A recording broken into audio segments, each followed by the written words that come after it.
More than 350 years ago, an English political theorist named Thomas Hobbes wrote an influential book called Leviathan. His purpose was to somehow see his way clear to choose a side in the English Civil War.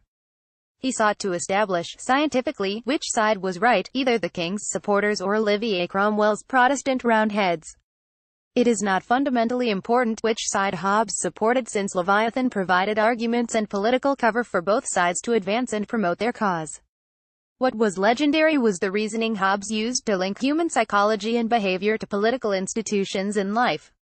For Hobbes' own theory, glorying is an important concept inasmuch as an incorrect estimation of one's own power. Hobbes defines this as the value of a man can result in serious negative consequences.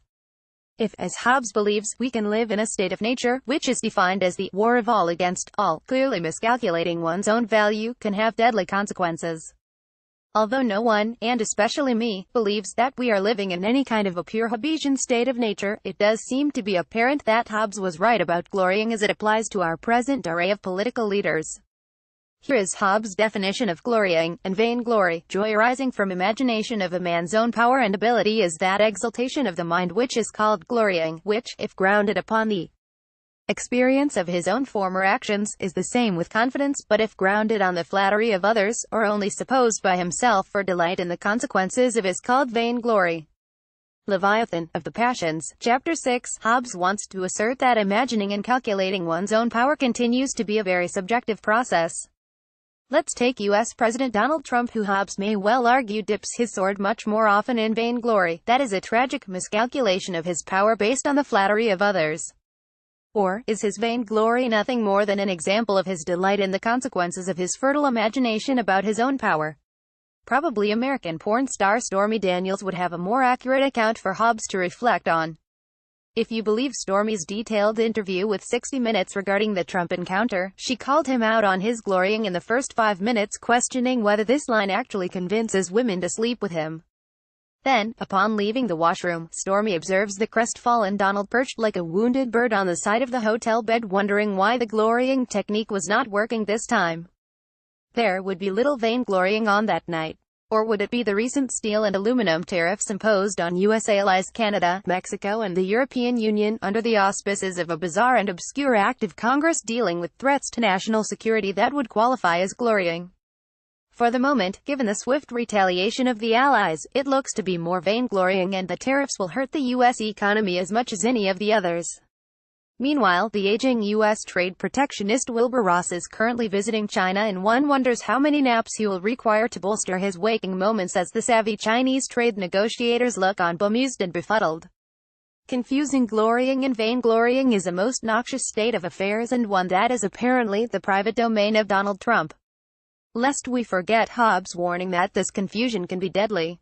Any miscalculation of crises like Syria, North Korea or the Ukraine could and already has proved deadly.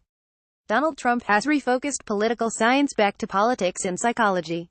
Policies based on any strategic understanding of international relations is out the window. In a sense, the arrival of Trump and deal glorying has brought back into focus what politics is really about. It has undercut the Ivy League professors' pretensions of objectifying politics and world affairs into some rational fishbowl.